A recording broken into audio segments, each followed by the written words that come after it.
May I? Paul, yes. Is Michael from Florida here? Yes. Yes, Paul. How are you? Michael. Yes, sir. Have y'all done anything with your grand jury petition, your federal grand jury petition yet?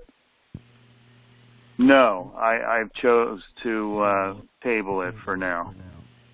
Let me proffer, please, Okay. a suggestion that just pierced my mind while Charles was speaking.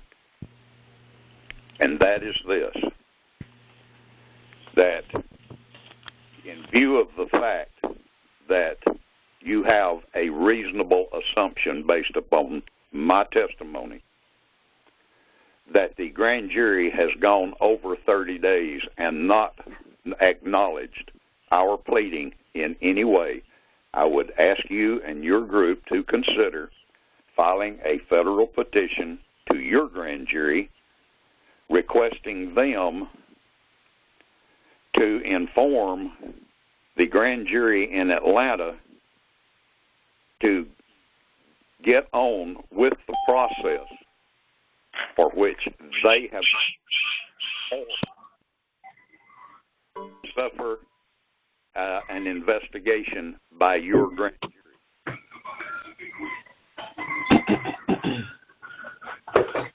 Do you understand the implication? We've got some background noise, please, so *6 to mute.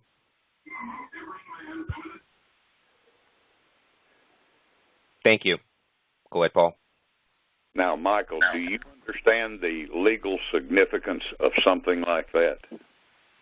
Yes, I do. Would it be considered a mandamus on our part? You are, absolutely. It would be a grand jury mandamus to another grand jury.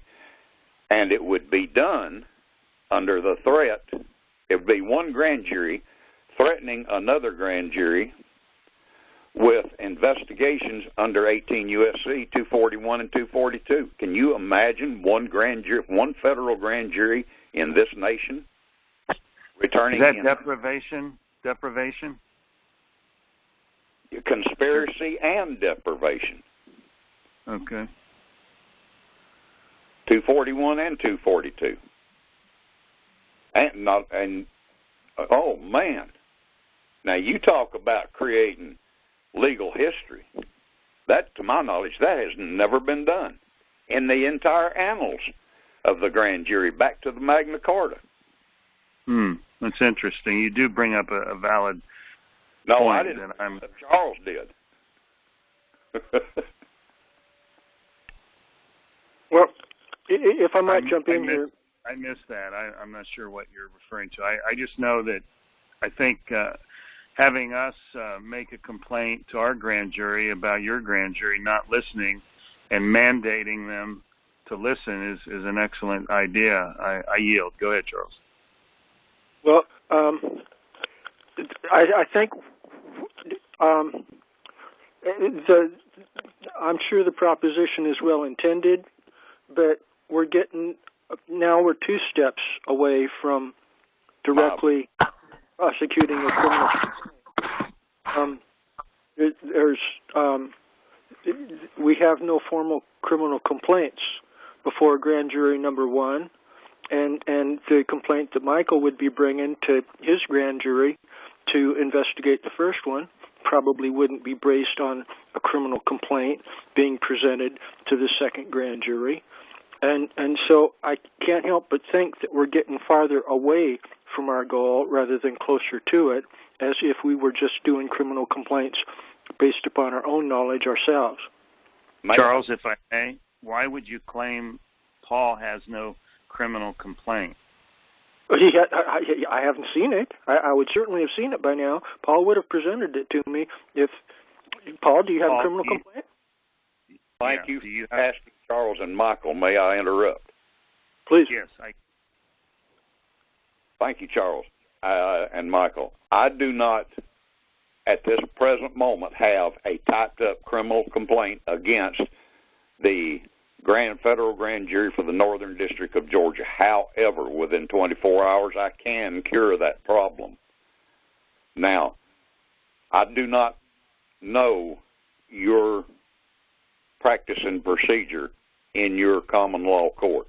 But if you could provide me with the rules for filing, I most certainly would be willing to lodge a criminal complaint against this grand jury. Now, you'll have to keep in mind their names, their mailing addresses are all secret.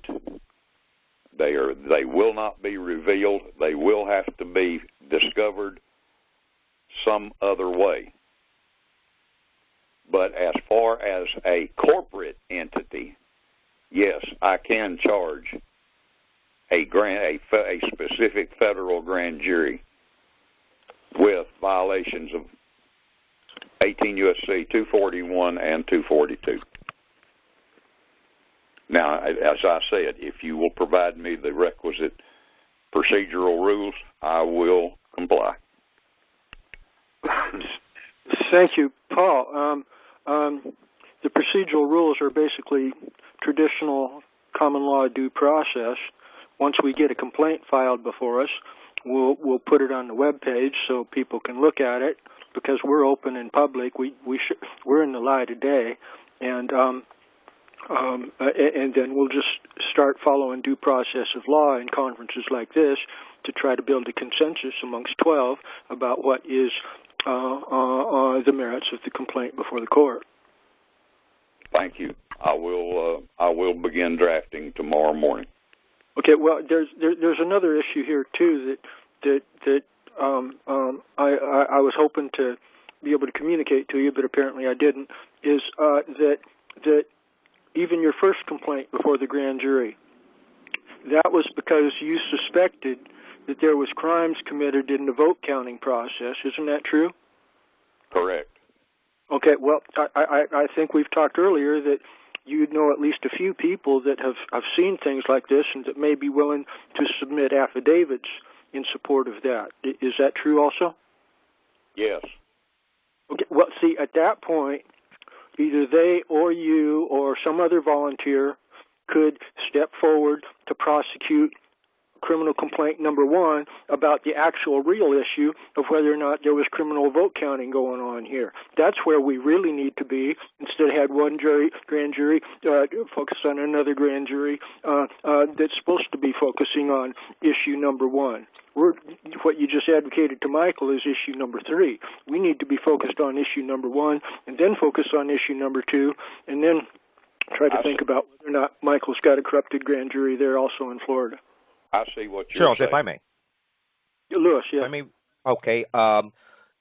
You know, on more than one occasion on this call, I've indicated my support for Paul's petition because as I comprehended, and Paul, please correct me if I get anything wrong here, what Paul did or what they're doing, Paul and the other 44 there in Georgia, they put forth a petition for the grand jury to investigate the alleged fraud in any state. And it was because of that, an investigation where it would be determined where either there was fraud or there was not. And then the findings communicated to the people. Now, if we were to, this body were to take on a criminal complaint of the fraud itself, then we would need someone to investigate that matter. And I don't know that we have the resources to do a thorough investigation, which is why I was supporting the effort there in Georgia. Because if you can get a federal grand jury, they've got the resources to go anywhere and subpoena any information that they need from anybody. You are correct. Yeah. So as such, I see that as a powerful move. I really do. Now, if this body would like to take up an action, it should be then that this federal grand jury has, we don't have to use, we can use the language of USC 18, 241, and 242 without the statutes. Still, if 2 or more persons conspire to injure or oppress, and I think that's where we are, they're oppressing the petition or any information coming forward. So if we were to take that position, I think we would be in our proper our proper status, our proper position. If we're looking to step in because the Georgia grand jury has failed to act, then we act then as a body that needs to hire investigators, provide volunteers that have the ability to investigate, and our resources at this time, I don't believe, are where they need to be in order to conduct a full and thorough and complete investigation. I yield for any response. May I? This is Mike. I think the problem is the court in Georgia has failed to communicate. Their time has ran out. Is that not correct, Paul? Correct.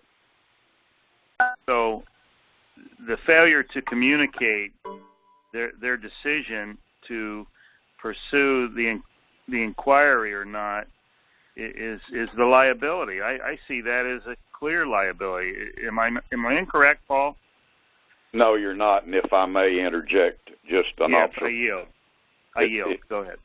Okay, I'll allow me to interject this. In Georgia's Title 24, which is the Georgia Law and Evidence, there is a provision which provides that if you receive a correspondence from someone else, then you have a duty, especially when there are allegations, but the law basically says if you receive it and you do not answer within a reasonable time.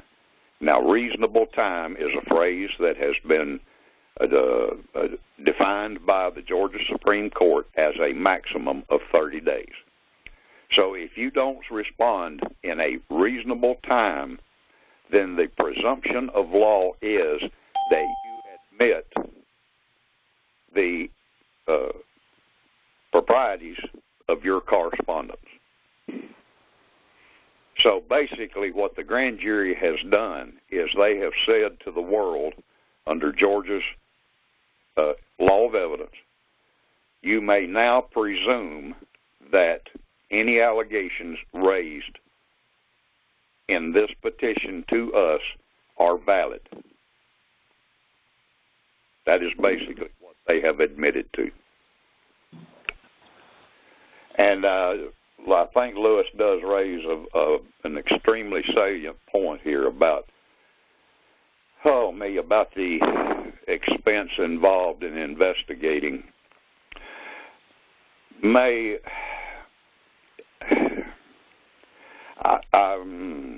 I may be out of order, and if I am, please so rule.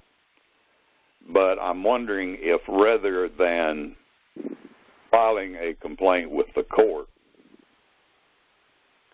that this assemblage approve a resolution that the court issue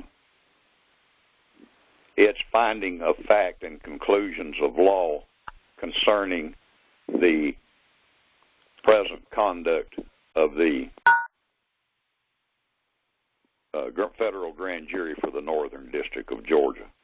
And I will just throw that out if somebody wants to formally make it a resolution in substitution of the filing a complaint.